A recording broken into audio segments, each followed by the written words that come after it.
What's going on, YouTube? Hope you're having a great day so far. It's currently about midnight. It's kind of late, but I put this video together. I wasn't sure if I was going to actually post this or not, so I may end up not even posting this video, but I'm going to go ahead and film it, and then if I decide to post it, I will, and if not, I guess you guys will never see it. But some people call me cheap, and it's not really a good feeling whenever somebody calls you that, and I kind of wanted to make a response to it, not because I feel like I owe it to those people, but because I feel like there's a good lesson in this, and maybe somebody can learn from it, because I learned the hard way with this situation, and maybe if somebody's in the situation that I was in at one point, they can watch this video and maybe it'll give them a different perspective on it. So stay tuned, we're going to get right into it.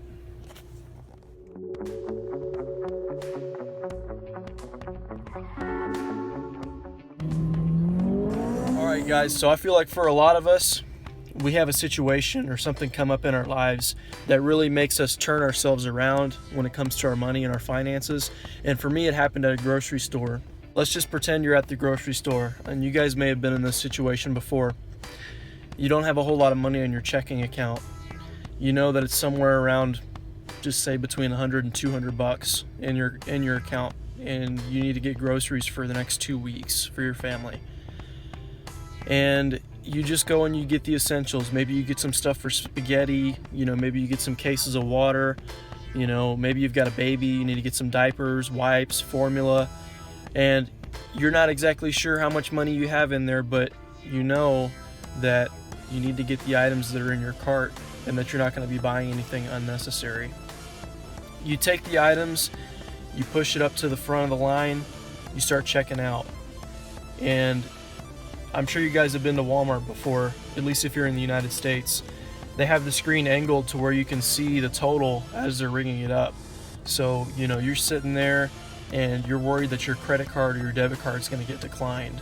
They're just sitting there and they're passing the items across the scanner. You hear the beeping, and every single time you hear that beep, normally it's a pretty average thing. We go to the grocery store, at least for me, every couple of weeks I go to the grocery store, so I hear that noise every 2 weeks. But sometimes when you're not doing too good and you hear that noise, every single time you hear it, you know that it's getting more expensive and more expensive, and that number's getting higher and higher and higher. And if you've ever been in the situation where you don't know how much money you have in there, you may have a little bit of anxiety, because you don't want to swipe your credit card and then it gets declined, and then you got to put some stuff back or whatever, and you got all these people looking at you, and it's just not a good feeling. That's happened to me before. It's actually happened to me twice. One of the times I just barely squeaked by, I was able to get my groceries, and then the second time it got declined and I had to decide what I was going to bring back. And it was a pretty embarrassing moment to have to put stuff back, all the people that were behind me. And the time that I had to put some stuff back, it seemed like the person behind me was getting ready to try to pay for me. That's what it looked like anyways, but I went put the stuff back, and then I ended up getting what I could and just making do with what we had. But yeah, it's just not a good feeling, guys. Another thing I want to mention too is I look at my son. He's 1 year old, and he's gonna want to learn to ride a bicycle one day, and I'm gonna want to get him a helmet. I want to get him the good helmet. I want to make sure that if he falls, that he's not gonna hurt his head.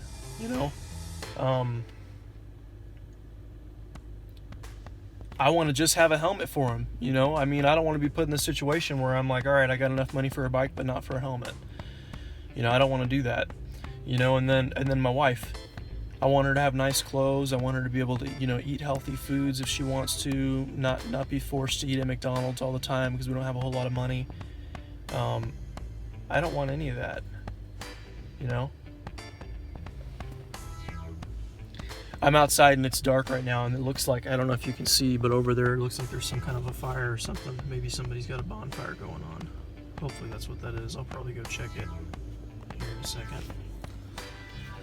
Pretty sure that's a bonfire area though. But anyways, I think you guys get the point. And it gets much deeper than that too. It has to do a lot with, decisions. Like, I want to get a 2020 Camaro.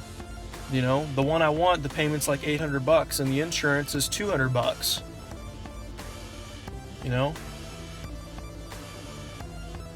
That's for 72 months. That's for 6 years. I take that $1,000 and multiply it times 72. That's $72,000.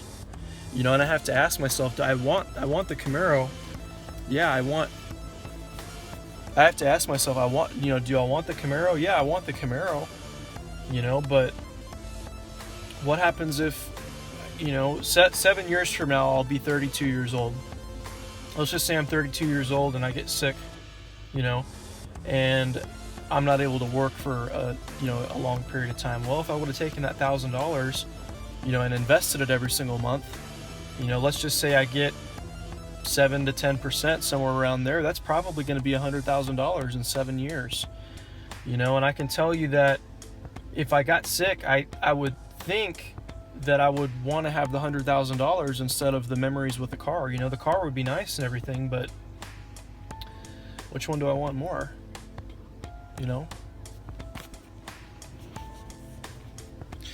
So that was a really, really bad feeling, guys. And just talking about it right now just kind of makes me feel, the feeling that I had during that time.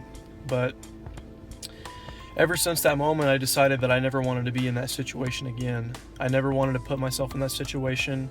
Now that I have a wife and my son, I don't want to put them in that situation. And I had to make some serious changes, and I'm making the changes right now, and hopefully one day I'll reach financial freedom. But I had to start by asking myself, what age do I want to retire? And the first age that came to mind was 65, because that's just kind of the standard in the United States is 65. But then I sat there and I thought about it, and I don't know if I want to work till I'm 65. I don't know if I want to work till I'm 65. I really don't. And maybe I will want to work that long. I don't know. Maybe I'll just, love working, and maybe I'll try retirement and just not like it and want to work for the rest of my life. But maybe I decide I want to work for the rest of my life, and maybe I fall and I break my leg and I can't get it fixed, and now I can't work. Or maybe I have some kind of health condition that's just totally out of control, or out of my control, in my 30s that, I hate to say that, I'd hate to, jinx myself like that, but what if that comes up? What am I going to do? So with that in mind, I think it's pretty safe to say that it would be good to at least have the opportunity to retire early if I want to.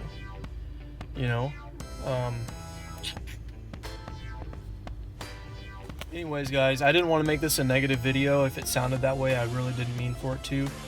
But I just kind of wanted to give you a different perspective, and maybe you'll think twice if you're getting ready to make a big purchase like that, especially on a car or, whatever it may be, because even if you don't have a family right now, every decision that you're making is going to be affecting your future family, if you're wanting to have a family. Sometimes it just happens. Sometimes you're not expecting to have a family, and then you just kind of fall into it. But I think back also, as far as like my irresponsible spending and everything whenever I was, especially whenever I was much younger. And I also think about some of the dangerous things that I did. In a way, I didn't have my family then, but in a way my family was with me. If I was going 160 miles an hour in a BMW on the highway, it was fun, don't get me wrong, but my family was with me at that time. And what I mean by that is, if I would have gotten killed, we would never have had my son. He would have never been here.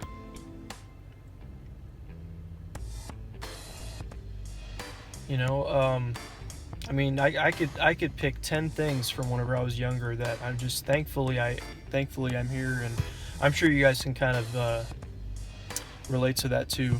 But anyways, I appreciate you guys so much. Thank you for watching. I know it's a different type of video. I know it's dark and I'm not, you know, super excited and everything, but it was a serious video. It really was, you know, and I think every once in a while having videos like that's probably a good thing, you know. But that's it. Yeah, I'm gonna have to go check on this fire, guys, because it looks, I can't tell, it looks like, you can't even really see it on the camera. You know what I'll do? I'll go drive over there and I'll bring you guys with me.